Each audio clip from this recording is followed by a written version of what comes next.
introduce Mr. Nathaniel Pullman, founder and headmaster of Redeemer Classical School in Fort Wayne, Indiana, host for Masters Conference, also a consultant for several other small classical school startups. His presentation is entitled The History of the Curriculum and Structure of Classical Schools. Please welcome Mr. Pullman.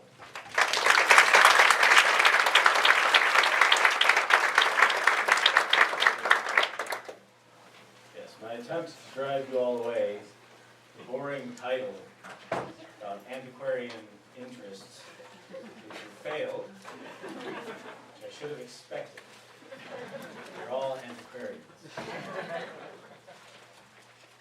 We are going to talk about, hopefully, four. I'm not sure if we'll have time for all four, but hopefully 4 different schools in Strasbourg, in England, in the United States.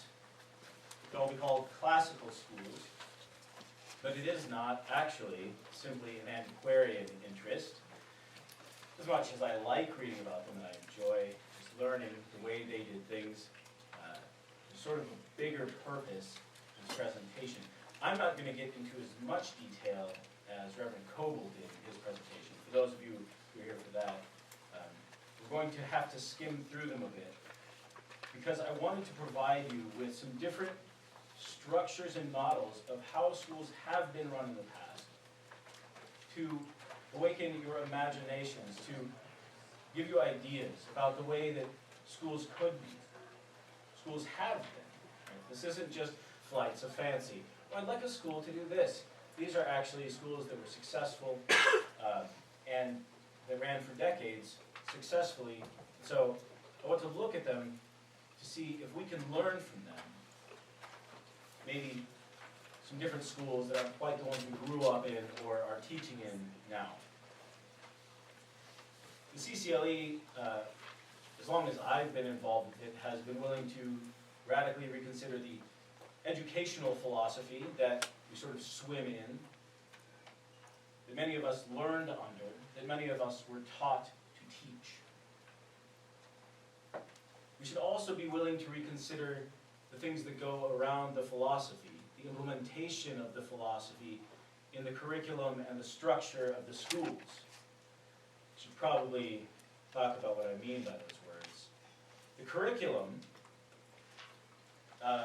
often means now something like a set of books that we use to teach one subject or area of study. And so we have a Latin curriculum or we have a math curriculum. I'm using this different definition that is the whole course of study that students follow at a school from beginning to end. This includes what we might call now scope and sequence, right?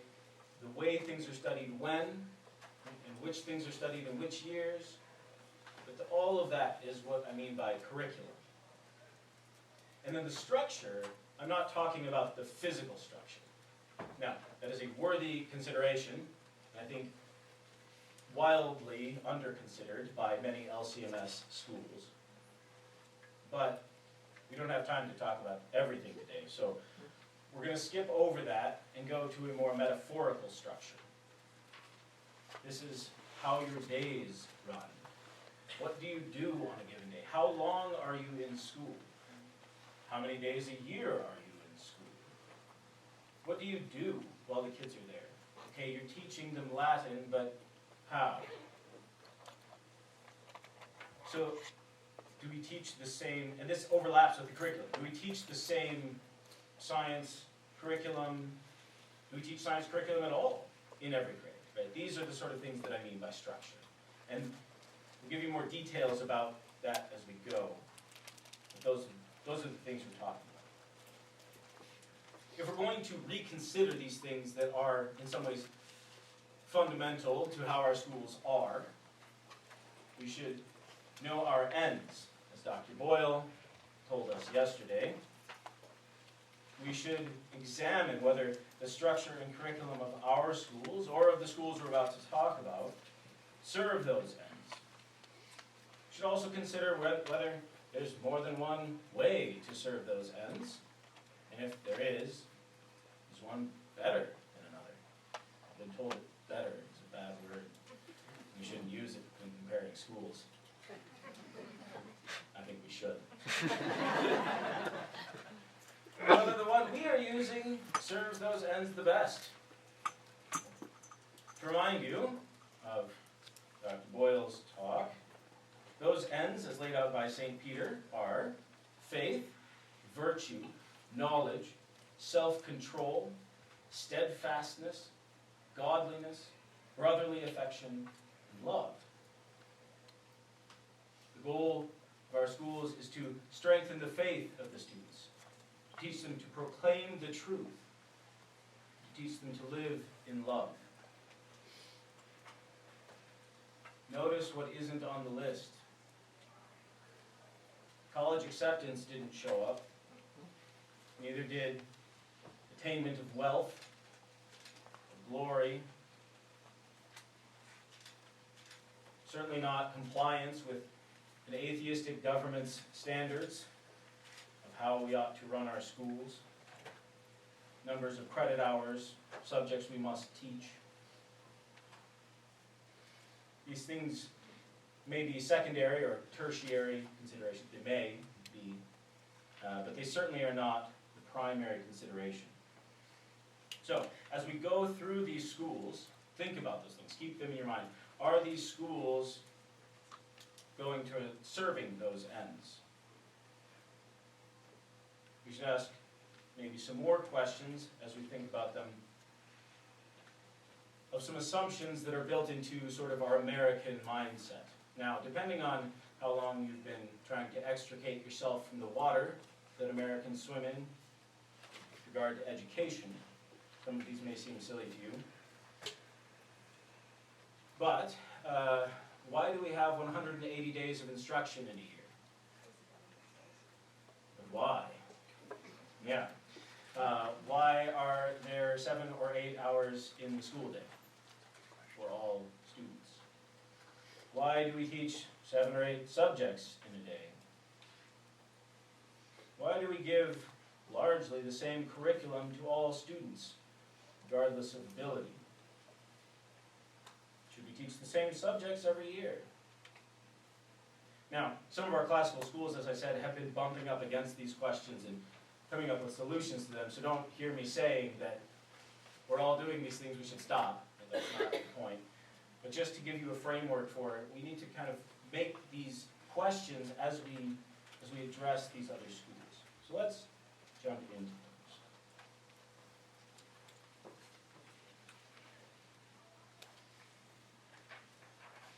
Because my cards are not loaded.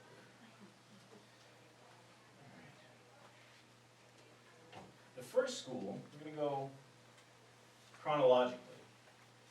So the first school is Johann Sturm's school in Strasbourg, the Latin school. There were a couple of schools he founded there. This is particularly the Latin school prior to going to the college. The students there would start at about age 11 and go through about age 17 or 18. So you might think of this as middle and high school. To think of it as middle and high school, though, might not help you because it's going to cover some different things. The elementary school, as he called it, was divided into 9 grades. He called them ordines, ranks. I like that better. It also makes sense of his reverse counting. Right? So the first one is the 9th rank. So in the 9th rank, they taught letter forms, compound letter forms and sounds, penmanship, pronunciation, the catechism, inflection of nouns and verbs. Oh, did I mention this is Latin? Right? It's a Latin school. So the inflection of Latin nouns and verbs. This is, this is age 6. This is the elementary school prior to the other school. So, age 6. Inflection of nouns and verbs, and they introduced Cicero's letters. Now, this is not to say that 6-year-olds were reading Cicero. Cicero was being read to them and explained to them the books they had. Sturm gives some detailed descriptions of these, but they had the mother tongue along with the Latin. So, but they were introduced to them. In the 8th rank, they began the basic grammar of Latin. They would work through some of Virgil's eclogues, letters of Cicero. They would analyze the sentences and words. About halfway through the year, they'd start translating, but not translating from Cicero or Virgil, but translating everyday sentences into Latin. One of the interesting things from both this and the English school, we'll talk about in a minute, was that a lot of the early translation was done of translating things so that they could begin using the language.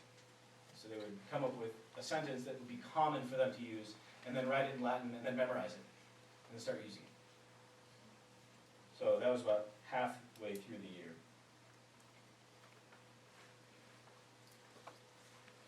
In the 7th rank, you get a bit more syntax and review of grammar.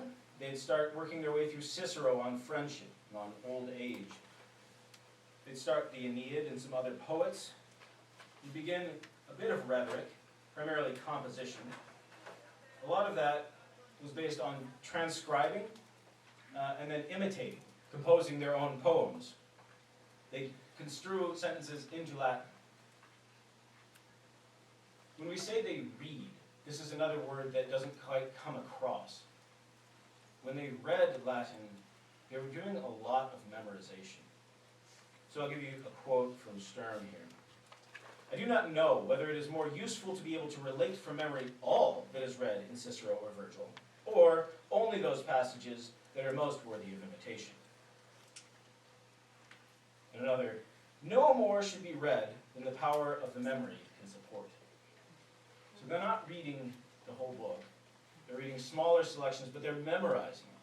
And this was key to later instruction in rhetoric, because they wanted them to have these turns of phrases in their minds as they learned the language. In the 6th rank, this is about age 9 now, they have, as he says, mastered all the rules of Latin and clear speech, and they continue by reviewing principles already in the memory rather than by introducing new material. We begin reading the Aeneid, Catullus, and Horace, obviously selections, carefully selected from some of these authors, and Cicero. From Cicero, he says, quote, "Certain illustrious passages, such as general investigations of important questions or recollections, which include praise or criticism. They are always some examples of very beautiful argumentation, which are properly introduced as subjects for imitation." The reason I quoted that is because when they're learning these languages, it's never about just learning the language. It wasn't an exercise in training their minds to think logically. They wanted to learn the words of the men who spoke that language because they thought they were worthy of imitation. They read Sallust, Terence, and Plautus. Terence and Cicero are his favorites, simply for their excellence in language. And they begin making their own Latin compositions, which would be corrected in class. In the 5th rank, instruction in pure and clear Latin has been completed. So, time to turn to Greek. After about halfway through the year, they begin reading Aesop in Greek, continue reading Cicero and Virgil, not in Greek, and continue with their Latin writing and composition. In the 4th rank, they begin learning more rules of Greek rhetoric. He says they, quote, "joined Demosthenes with Cicero." They analyze both Latin and Greek orators to learn what they're doing in their oratory. And they learn to compose their own speeches, but without writing them down. They compose them in their minds. This year, in their mother tongue. Next year, So, then in the 3rd rank, age 12, he calls this the last year of boyhood. Dialectic and principles of rhetoric are introduced. Pastor Kane would be pleased. They're introduced at the same time. Cicero and Demosthenes, Aeschines, more speeches of the mind, but this time One boy will give a speech, and the rest will expand it into a Latin oration, which they will deliver from memory. They read Sallust, Caesar, and Livy. In the second rank, more dialectic and rhetoric from Cicero, Aristotle, and Demosthenes, more speeches of mind, and an increase in writing. Finally, in the first rank, they read Aristotle on interpretation, on the world, and he says the science of numbers should be taught, and geography studied, the elements of astrology, and Homer should be read. Leisure should be given for writing and composition. So that's the curriculum. Again, this is 14 or so, maybe 15 when they've completed it, and then they will be off to university. What about the structure? He encourages short lessons, a total of 4 to 5 hours per day. And with all of these, they did go to school on Saturday. Often only in the morning, but they just like they worked on Saturday, unlike us, they also went to school on Saturday. So 4 to 5 hours a day, but 6 days a week. But especially he encouraged few subjects. He says, to practice more than 3 subjects on the same day should be disparaged. It is more beneficial to stop with 2. But at times it is necessary to proceed to a 3rd. Long, rapid speeches in periodic style should be wholly avoided in schools. They are always inimical to accurate memory, and are also unfavorable to the stimulation of the intellect, which often requires time for meditation. Not exactly sure what that says about this conference. Probably that you need to go spend a week meditating afterwards. So, that's Stern School. I told you we're just going to run through these, because otherwise we'll never make it. The next school, we're going to move across the channel, England, London particularly. This school was run for a long time by a man named Charles Hoole, Hoole, a man who was quite popular as an educational theorist about 150 years ago, but has sort of disappeared since then. He starts off with a petty school, he calls it. This is between 5 to 7 years old. He would go as early as 4. I'm not sure exactly his reasons for that. Something to do with, otherwise they just run around the streets being hooligans. 4-year-olds do that. I wonder where their mothers were. Probably. I don't know. This is 1611, by the way, for context. So we're not to the Industrial Revolution yet, so their mothers probably aren't working, maybe working in the home and just throw the kids outside and they run around the streets playing. In any case, 5 to 7 years old, this is where they learn English. They learn to read and pronounce well, to spell. They learn to read any book, including primarily, the King James Bible, right about the same time there, right? And so they're learning to read complicated English, and they should be able to read it clearly, distinctly, and eloquently just by opening it. Right? So this is the goal for the 7-year-olds. That's what they want. So that the matter of it, so that they can practice any English book until he can read any book with felicity. So he spends 3 years on English. We're just going to kind of skip over that and get to the grammar school. This starts at about age 8. In the first year, this is where they begin to learn Latin. So in the first year, they learn all the noun and verb declensions in about 3 months. Seems crazy to me. Fine. In the next 3 months, they learn the other parts of speech and their forms, as well as many vocabulary words for common things. Again, he's very, very insistent that they learn common things, that they can talk about the world around them in Latin. Talk about why they learned Latin in a little bit. But that's very important to him because they speak in Latin in school all the time. So they need to be able to talk about their desk and their pen and the paper and Steve, right? Common Latin name. They spent the next half year reviewing rules and reading sentences and learning the catechism in Latin. Not Luther's, but the catechism, right? So, I didn't talk much about this with Sturm, but he says his educational goal is a wise and eloquent piety. He's concerned with piety. Not pietism, piety. And Hoole is also very concerned with that, maybe even more. They're always reading the Bible, always reading the catechism. In the second year, they review the accidents, the grammar. They learn other grammatical and morphological rules by memorizing pages of Latin poetry about it. If you've never seen these old Latin books, they're great. They have these long Latin poems that tell you the rule, and then like all the words that are the exception to it, or all the words, the primary words that fall under it. And so they would just memorize these poems. He just refers to them by the first line. It took me a while to figure out what he was talking about. He'd just say, yeah, this poem, and it'd be 3 Latin words in a row. So, but they would memorize those. They start memorizing sayings of Cato, translate psalm verses daily, and learn to speak Latin in everyday occasions. Third year, they'd master the remaining Latin grammar, read the Latin Bible daily, as well as Aesop in Latin, and other Latin readers, learn to speak regularly in Latin for daily conversation, and translate easily and into and out of the Latin Bible.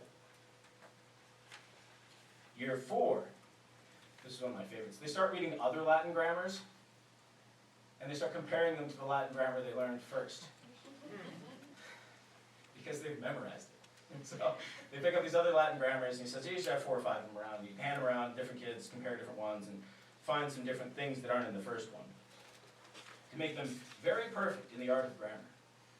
They practice Latin rhetoric, begin Greek. They learn variations of word usage in Latin, read Terence, Ovid, and Stern. They do double translations of letters, so they translate Cicero into English, and then they translate an everyday English letter into Ciceronian Latin. Compose English and Latin poetry. And then in the 5th year, he says, to make them exactly complete in the Greek and Latin tongues. So they improve their rhetoric, acquaints them with oratory, translate from Greek into Latin and the opposite. They read Socrates and Theognis, Virgil, more Latin poetry composition, memorize Greek catechisms. Again, so now they've memorized the Latin catechism and the Greek catechism.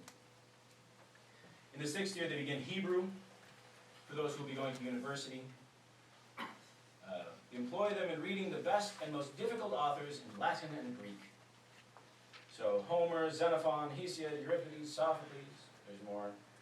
Cicero, Pliny, Quintilian, there's more of them too. They make orations and declamations in Latin. They compete for the best anagrams, epigrams, epitaphs, epithalmia, eclogues, and acrostics and golden verses in English, Latin, Greek, and Hebrew. That's by the time they're about 13. And then they go to university.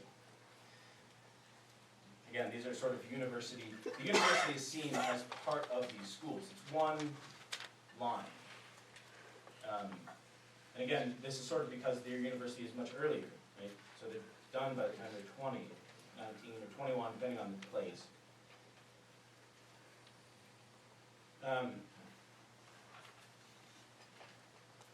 On the learning of Latin in these 2 schools, I thought it was worth giving note because in both cases, it was partly practical. They were going to go to university, and the university only spoke Latin. You had to know it. You couldn't go otherwise. This was the language of education. It was the language of the intellectual life. They couldn't participate in any of that without Latin. And so I have heard people say, therefore, we don't need to be so concerned with learning it anymore. Because our universities don't teach in Latin. It's not the language of intellectual life anymore. It's not the language of theology anymore. And so we can put it by the wayside, and we'll just learn English and maybe Spanish. He has a great description of the play Andria and what they can observe in it. He says, they may observe not only in general how young men are to be enticed, old men to chide, servants to deceive, etc., but more particularly, they may see how some men are more apt to be carried away by passion than others are, how different their natures are sometimes, though their age and breeding may be the same. Thus they shall find Simo and Cremes, the two old citizens, the one pettish and apt to overshoot himself in many things, the other more calm and circumspect, and therefore better able to pacify and advise others. He goes on like that for another page. I just wanted to give you that taste because, again, they're worried about the things they will find in those languages that you will lose some of in translation. And so they want them to read these beautiful and wonderful things in those languages. It wasn't just practical. All right. Yeah, we have time. The third school I'm the most hesitant about because the person who started has the worst theology of the four. Charlotte Mason. Probably more familiar with her. Probably most of you are familiar with her disciples and have never read her books. So, I recommend her books to you. They're not perfect. In fact, there are some parts where she's very wrong. But there are some parts that are very good. Certainly, her school would be something that would be called a classical school by any of our definitions. So this is from her book, School Education. I know she's primarily in the homeschool world, but this is her school education book. So we'll do a little faster summary with her. She says that students from age 6 to 12 should learn the following: to understand and express what they read. We'll talk about why that's so important to her in just a minute. To spell, to narrate anything they have studied, we'll talk about what that means in just a second. To be familiar with common nature and able to draw it. Skill in handicrafts, arithmetic, elementary algebra, geometry, elementary Latin grammar, able to read easy fables and Caesar, French fluency, basic German, classical English and French history, geography, natural history, physiology and botany, English grammar, and considerable knowledge of the Bible. Not quite so rigorous as the other schools we have looked at. Perhaps as rigorous as any school up through age 12, now, maybe. This was done usually in about 3 hours a day. The subjects are much more familiar to us, I suppose, than the other two. But her school began at 9 o'clock, and the youngest students were out at 11:30. She went to 1 o'clock for the old students. One afternoon a week, they would devote entirely to a walk in nature where they would learn to observe nature, to document how it behaves in its normal course, how it behaves when it's unusual, the change of the seasons, and they would learn to draw it well and describe it well. This would prepare them to actually be observers of nature and do natural philosophy instead of just memorizing science facts. The structure of her classrooms is very much different than ours, so we're going to spend a little bit of time there. She spends a lot of time talking about teaching by books. So, this is largely having the students read books and then tell you what the books said. Yeah. And she thought this was the best way to learn, for a variety of reasons we don't have time to get into. But I'd like to give you an example of that, because we don't have time to quite describe the whole theory, so I'm just going to give you an example. So they would read, often in class entirely, a book, and this book was Old Tales from British History. This is a 7-year-old. This is an actual example from her school, and she says, "Tell all you know about St. Patrick." I'm not going to read the whole thing, it's rather long. St. Patrick was the son of a Scotch farming clergyman, and one day some Irish pirates came and took Patrick with them to make him a slave. And they sold him to an Irish nobleman. And the Irish nobleman made him a shepherd to take care of his flocks. And shepherds have a lot of time to think when they are out guarding their flocks by night. and Patrick was very sorry that the poor Irish were heathens. One day he slipped off and got into a boat with some sailors, and after a great adventure, before their food ran short, they arrived safely in Scotland. And Patrick was still thinking about the Irish, so he went off on a boat of his own with a few followers to Ireland. And a shepherd saw them coming. It goes on. There's lots of ands. He's 7, so some grace for that. But it's quite a detailed and long answer. She expected them to be able to do this after one reading through the book. She taught them to read carefully, slowly, and deliberately, and to retain the information after one reading.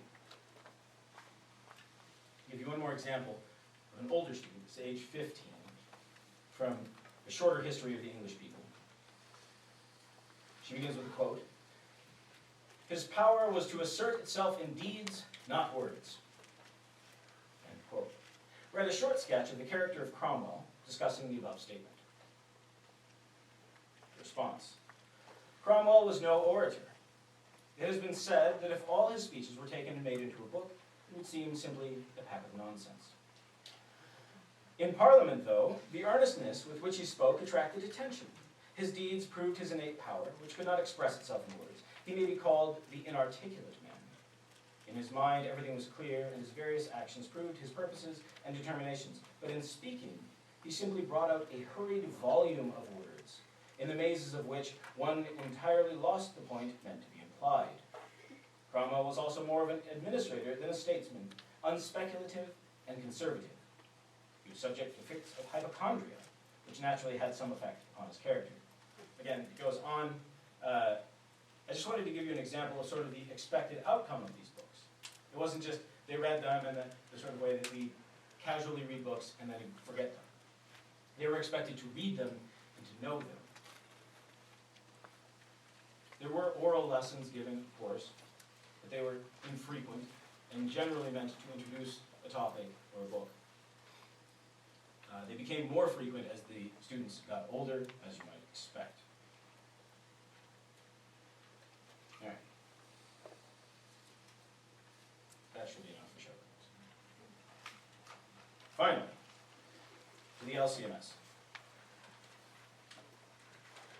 This is the final school will be the gymnasium that was set up in St. Louis, not originally in St. Louis, but in St. Louis, along with the seminary. We're only going to talk about the gymnasium, not the seminary, and this is in 1851. I think I got this over in Anyway, so the content of the gymnasium in 1851, this is the curriculum. The class names here, again, these are in Latin, and they're, again, in reverse order. So they start with sexta, so you should all know how many there are, and they go up through prima. So in all classes, religion and catechism, Bible history in sexta and quarta, Hebrew in secunda and prima, Latin in all classes, Greek in quarto to prima, German and English in all classes, history in quarta to prima, geography in quinta and sexta, arithmetic in sexta and quinta, I don't know why he reversed it for the one, algebra, geometry, stereometry, trigonometry in quarta to prima, natural history in sexta and quinta. Physics and general geology in quarta and tertia, singing in all classes, and calligraphy in sexta and quinta. So, you can see they started with a lot of the bigger numbers are the younger kids. So they started with a lot of things like Bible history, natural history, geography, and as they added more languages, those things tended to drop out.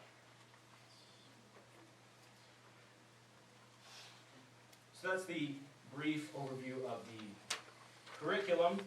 As for the structure, they had lectures, with their daily schedule here. So this is from Easter till Michaelmas, with a 2-month break for summer. The rising hour was 5 a.m. This is, by the way, a boarding school, right? So all the young men are there in effectively a dormitory. Bells ring at 5. It's a, for those who are not already at work, to wake them up. Within the hour, the students had dressed, attended morning devotions, eaten breakfast, and made their beds. They studied from 6 a.m. to 8:30 a.m. Classes began at 9 and lasted until noon. After dinner and the free period, classes resumed at 2 p.m. Class periods or study periods occupied the students until 5:30 p.m. Supper was at 6, and the study period from 7:30 to 8:45 were followed by evening devotions. Younger students had to be in bed by 9 o'clock, the older students at 10. They didn't have any classes on Wednesday or Saturday afternoons, so made it a little easier there. Or on Sunday. But it wasn't all work. Informal Friday evening gatherings in the home of the president, when a talk or a lecture would be delivered by him, were a feature of the school's life. In the early 1850s, each student was expected to cultivate a small garden. That was during his free period after lunch. So it seems like a very strenuous day. They did have, like I said, that was, so basically that's from Easter till the end of June. And then they came back to school in September. And so from September to Easter, it was a lighter schedule than that. He says it was between, I lost it, 24 to 28 hours of lecture weekly, and 28 to 42 hours of study. And I think the big discrepancy there is just in the time of the year. So that's kind of a lot. Four-ish hours of lecture a day, 5 hours of study. You notice there's more study time than lecture time. But that was interesting. So, sorry, I'm speeding up as we go along because I realize I'm running out of time. So, that is the gymnasium, the classical gymnasium in St. Louis. I have the books for all of these up here, and if you have more questions about how those places actually ran, if you're just an antiquarian, or if you're curious about how these could actually affect you, come talk to me and I'll show you which ones they are.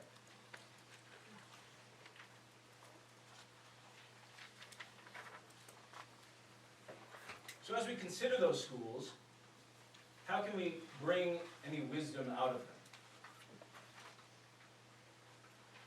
As I said, I want to sort of give you fuel for your imagination, not an insane imagination, but an imagination of what could actually happen, because what has actually happened.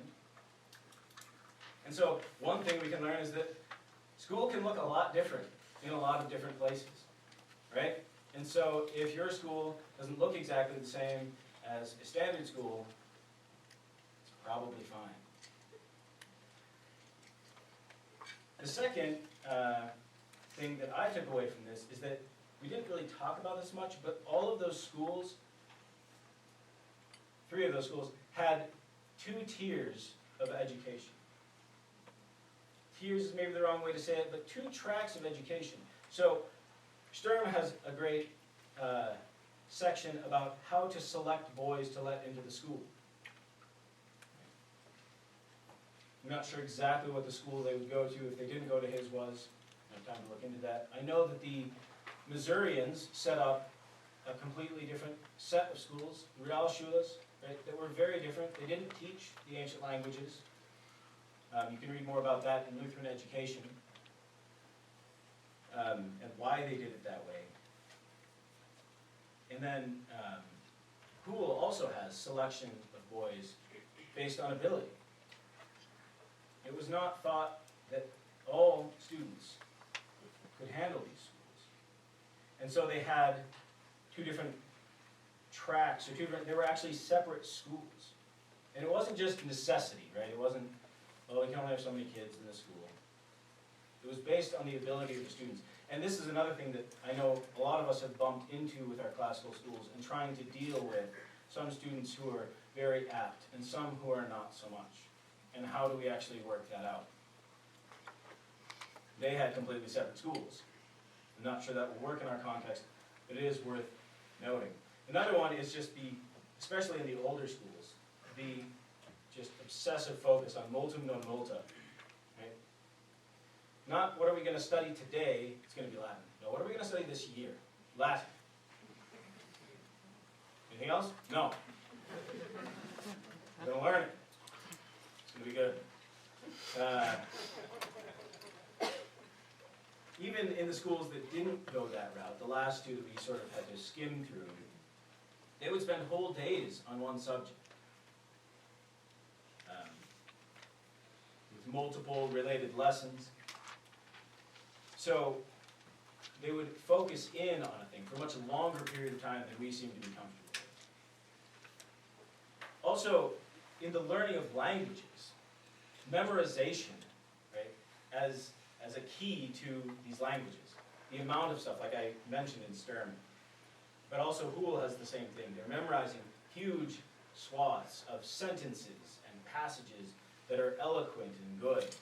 But even everyday sentences, right? May I go home and get some lunch? Right? Figure out how to say that in Latin, and now you have to say it in Latin every day. And this was seen for both of the older schools as completely necessary to them learning Latin as fluently as they did. I know I just threw a whole bunch of stuff at you, but I was wondering if any of you thought of anything that any of those schools said or did that might influence a problem you're working on right now, or that you could use as you try to make your school the best version it can be.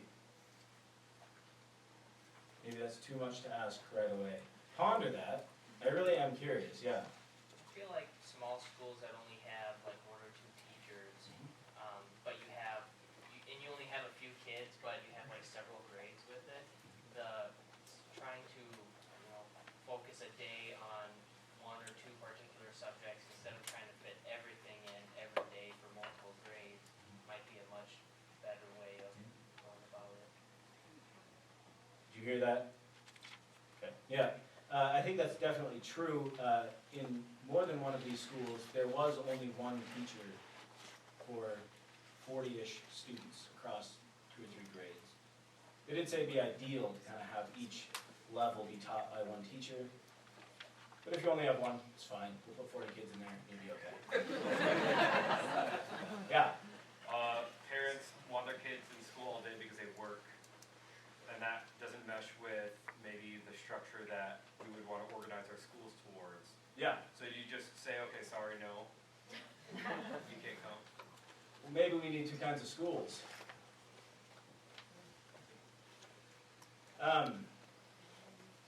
Maybe where the kids are doesn't need to be called school.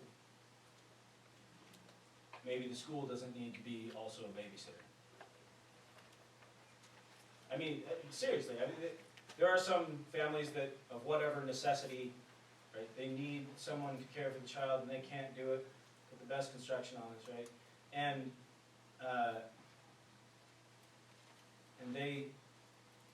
we can have a different place for the kids to go. We don't have to call it school. We don't have to pretend we're teaching them stuff. Right? Or they could be studying, right? They have their 4 hours of lecture. Now they have 5 hours of homework.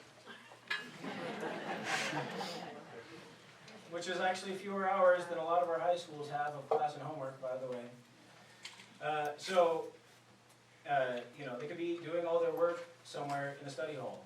It doesn't have to necessarily be school or class, lecture. Right? That's another distinction they very much make. The time for reading and the time for lecture. We kind of elide those together in our schools. Yeah. Well, good. If you guys come up with more of those, I would love to hear them, because I think this is really rich ground for us to dig into and find some things that can help us rethink how to structure our schools in ways that can be good. As I said, the point of this is not just, I find these fascinating. As was mentioned the last hour, what they were able to do is very interesting. I've always found them fascinating. I have been yammering on about Cool since I found him like 10 years ago. Anybody who will listen to me. And I get a lot of questions about it, like, yeah, that's cute. There's no way we can do that. Which I think that's probably true because the master of the Latin school has to be a master of Latin, Greek, and Hebrew. Do you have any? Right, so we need more of those. So maybe logistically it's not possible now. But that's not usually the objection. That's not usually behind the objection. That's what I think. Usually what's behind the objection is a number of things. But how will they get into college? They won't have enough math. Okay. That's a good question. We do want them to be able to continue their education if they're so fitted for that. I would suggest that students who are able to give disputations in Latin, Greek, and Hebrew wouldn't have very much difficulty catching up in math. So, or anything, right? So, it might be that it's just a matter of ordering. Might be. I think it'd be fun if somebody tried to start a school like this. But like I said, we need some more language masters first. Won't it make them weird? Yeah. Sorry.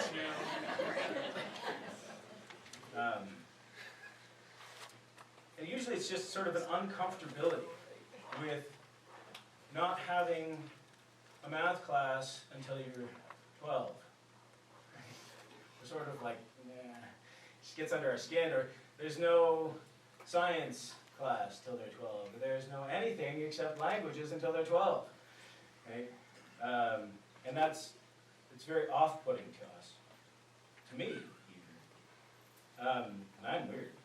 So, and I understand that, and that's kind of why I wanted to bring these out, to broaden the scope of what we think a school can look like, to, as you try to follow our goals of our education, to build the children up in their faiths, to help them proclaim the truth and to live in love. Would these schools do those things? I think so. Can't see why not. So, it may not be that we can just grab and completely transplant, but it may be that we can learn some wisdom from them. And as we go forward trying to think about how our schools can be made to be the best schools, we should consider not only the philosophy behind what we're doing, but maybe how that philosophy might have impacted the structure and the curriculum of our schools. To reconsider those things in light of what our fathers have done. To bring the wisdom of these men to help our schools, to bring the children to a strong faith, bold proclamation of the truth, and lives of love.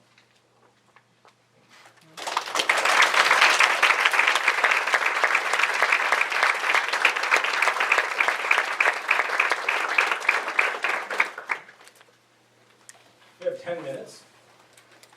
Anybody has questions?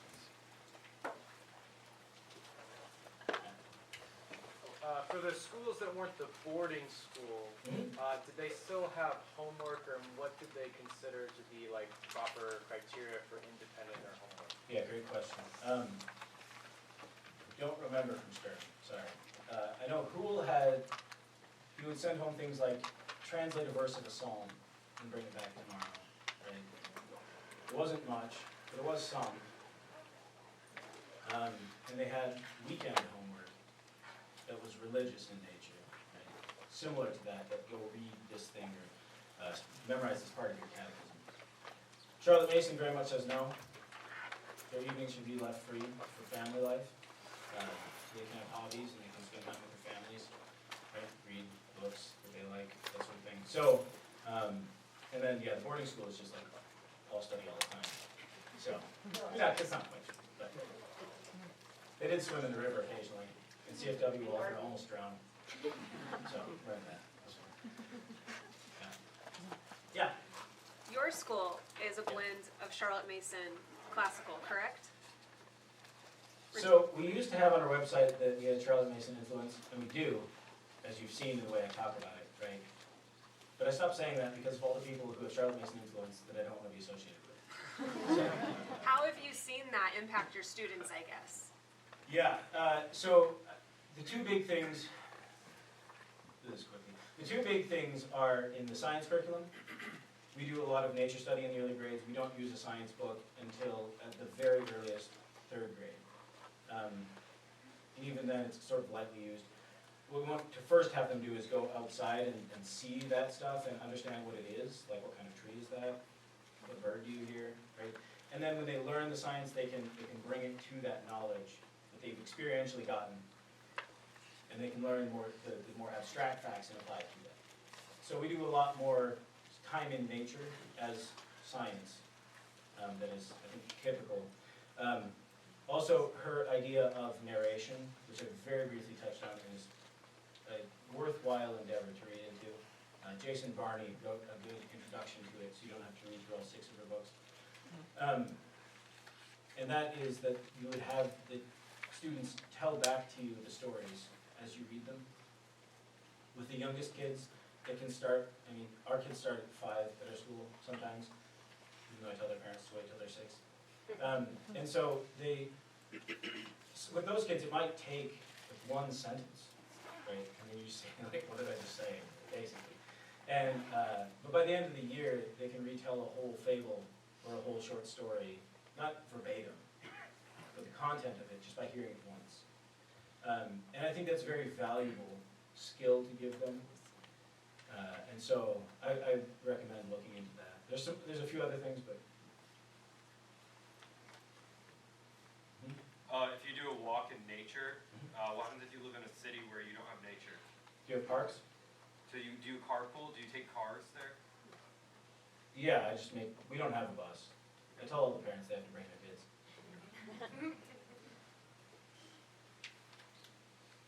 Yeah. Do you know how odd these schools were comparatively to other schools that Yeah. were contemporary to them? So the first 2, not at all. They were actually seen as examples, both. And so a lot of other schools were imitating them. Charlotte Mason was part of a reform of British schools. If you've read Charles Dickens, same thing, right? They're kind of in the same reform movement in education. And so she wasn't odd, a little bit odd, but not, she was odd in the sense that she was part of this smaller reform group. She wasn't kind of like off on her own doing her own thing.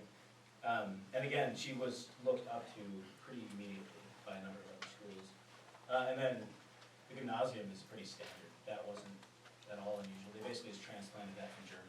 So none of these schools were reinventing the wheel, so No. Charlotte Mason maybe the most? Yeah, she's probably the most, Any of them. yeah. Do you follow Charlotte Mason's idea with no homework, or do you have homework at your school? We do little homework.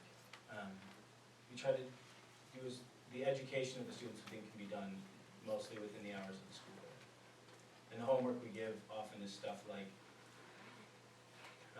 tell your parents the history lesson from today, because then it will help reinforce it and also bring the parents into what we're doing in the school. That changes obviously as we go higher, right? Because there's some things that need to be done outside of class time. If you want more on that, I'll talk to you more about it, but yeah, that's kind of a long conversation. Yeah. So you mentioned with Charlotte Mason that one of her requirements or expectations was for students to sketch. Mhm. I didn't hear music or drawing or painting in any of the other schools. How did they address those?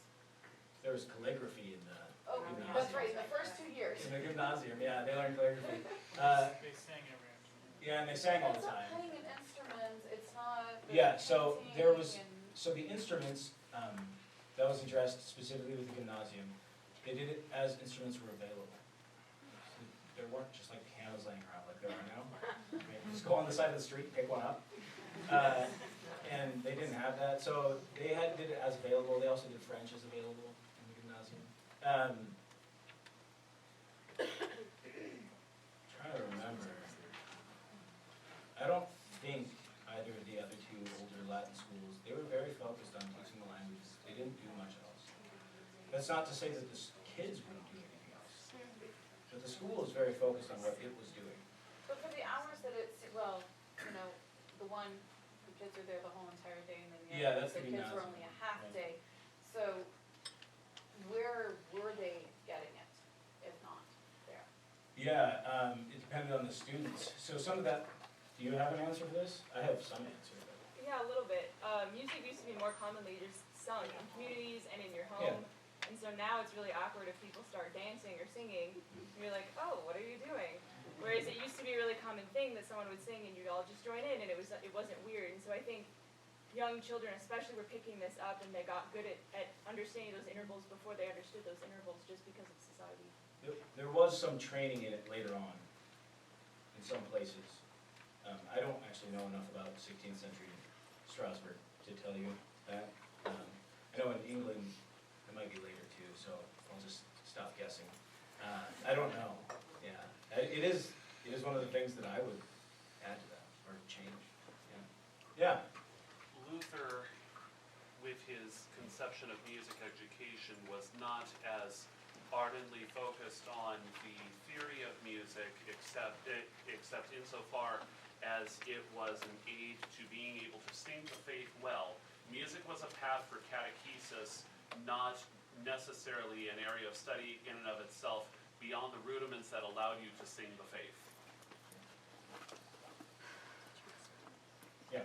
If you had to take just a general guess at how many like school days there would have been at these various schools compared to the standard 180 that we have. Yeah. The older Latin schools don't have any descriptions of vacations. I assume they took holy days off, right? And the gymnasium was off 14 days for Christmas, 14 days for Easter, 3 for Whitsuntide, which has fallen off our vacation calendar. And then they had a couple months off for summer. The older Latin schools, there was no, I think it was kind of a year-round thing. Like I said, I assume they did, they did extended holy days as sort of a culture. So I assume that was built into the life of the school also. But there wasn't like a summer break per se. Right. One more. How did they finance the schools? Was it the church or the families?